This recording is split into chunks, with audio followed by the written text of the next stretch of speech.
Welcome to the Gifted Woman podcast with your host, Muenz.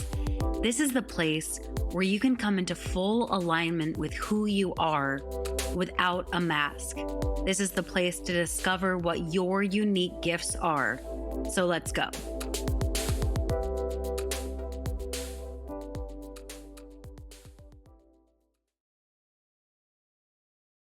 Okay, so today we have quite a treat with Rachel Hupp, and I want to introduce her to you so you can feel her energy if you're just listening to this, or you can see it if you're watching this.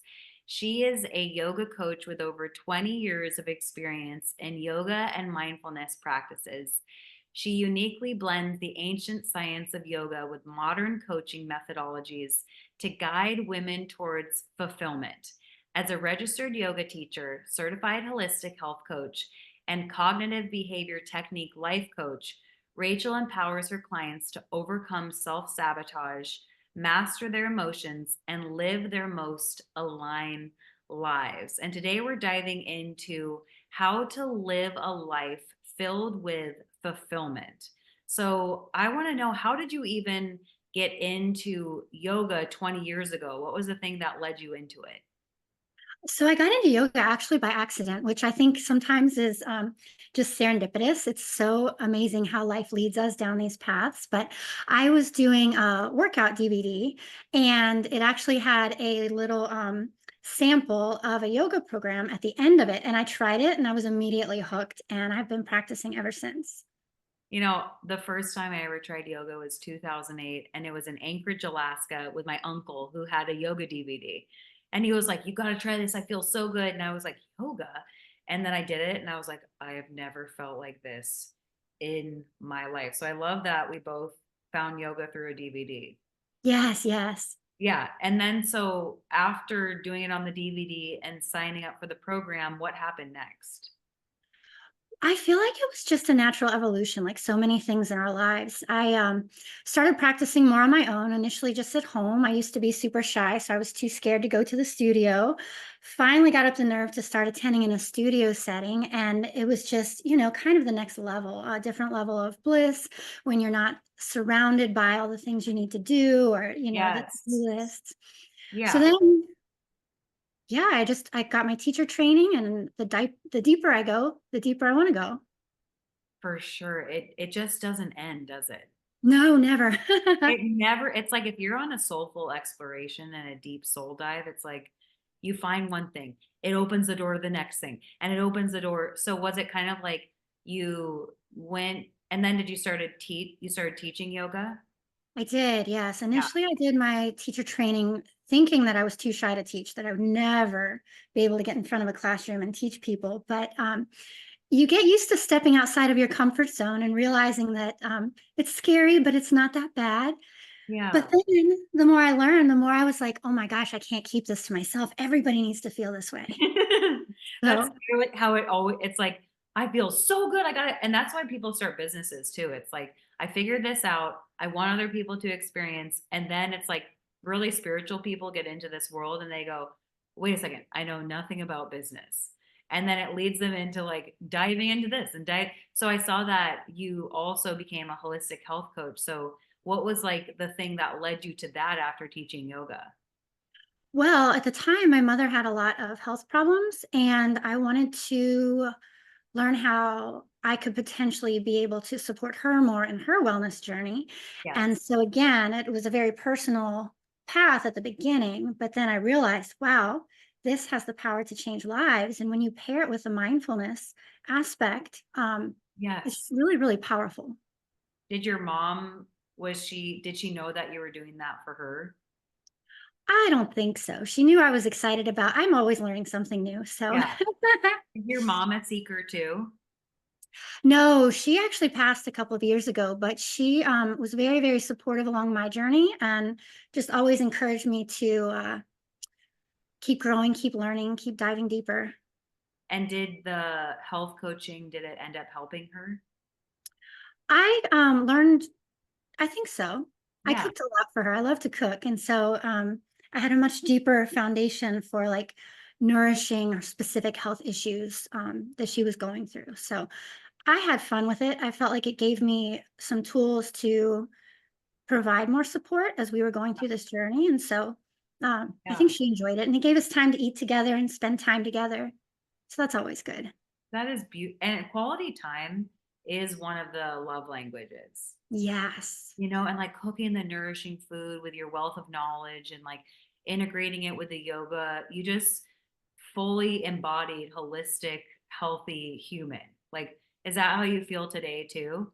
Oh, yes. Yes. Yeah, because it's like you can see the glow on the outside, and it makes sense because that only comes from the internal work.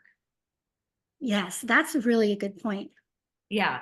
So as you did teaching for yoga and then you were making these meals and became a health coach through just the love of your mom and wanting her to feel better, what happened after that? Well, after that, I was following this path that I thought was, just what you do when you grow up and become an adult. I got a corporate job. I was working my way into progressively more stressful jobs. And I realized, A, everybody around me is super crazy stressed. This is not fun. And this is not the path that I want to be on. But Yeah. also, I realized that I started training more in mindfulness techniques specific to stress reduction because I was realizing at that point I needed that just to survive my day to day, and that people around me needed it as well. And so it was just another natural evolution of the path to deepen my yoga practice beyond the physical asana into more of the meditative practices and the stillness and um, also how some of these practices, the energy work, the breathing practices can help us to build up that resilience and get through a stressful day, a stressful week, a stressful month.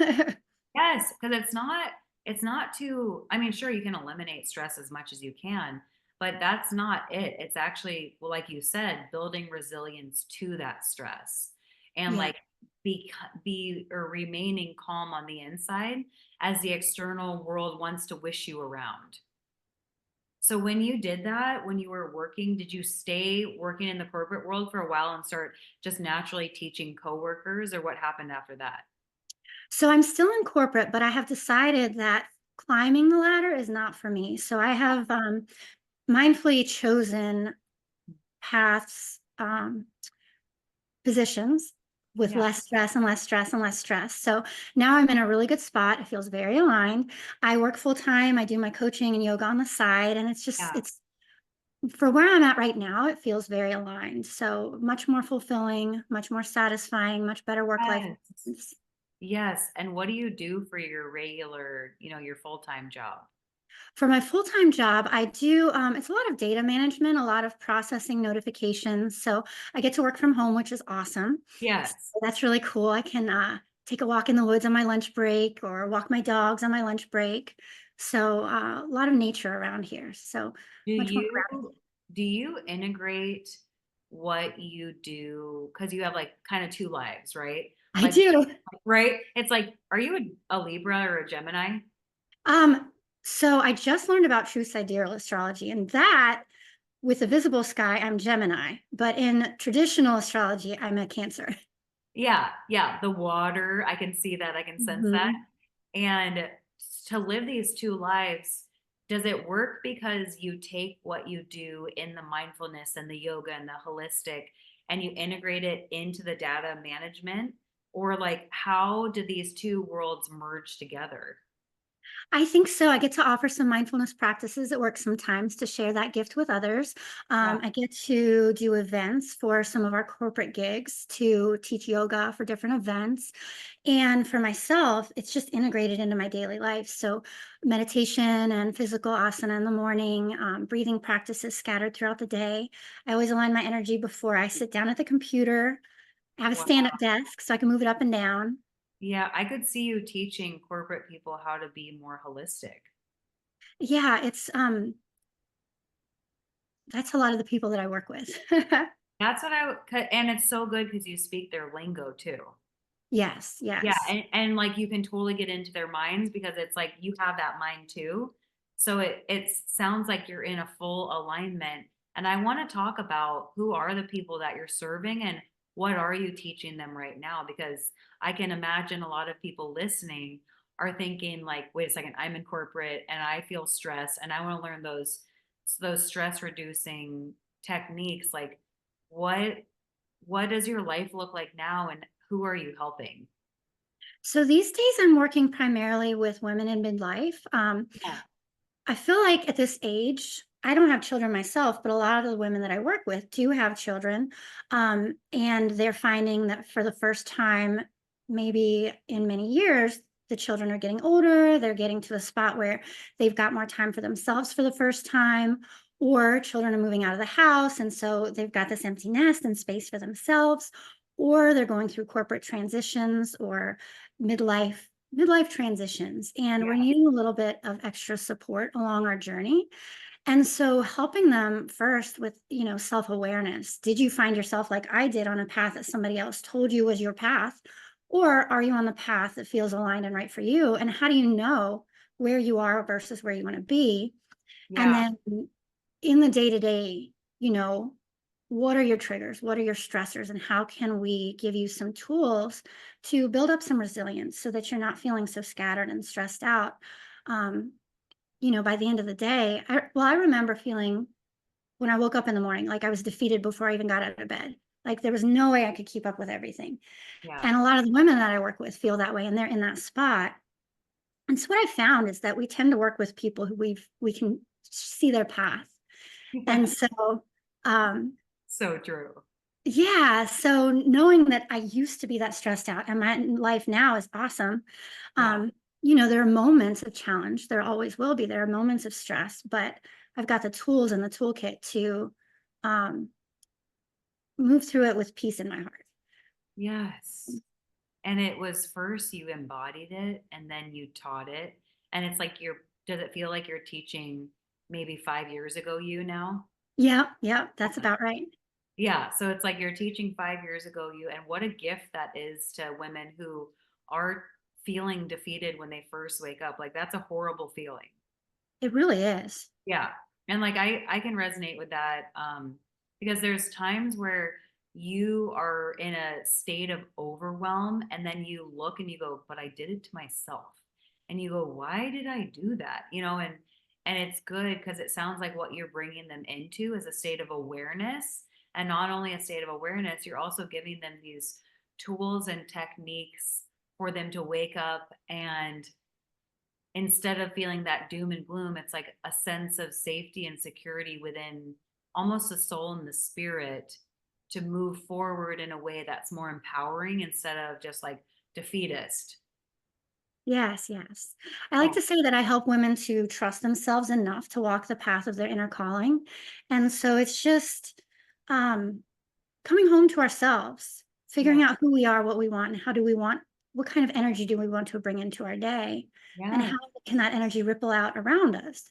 Yes, exactly. That's big work, and that's like you're creating ripple effects with every woman that you work with. Every woman that you work with, she then gets to teach her daughter that, or her son that, or her coworker that. Like, so even just one person affects thousands.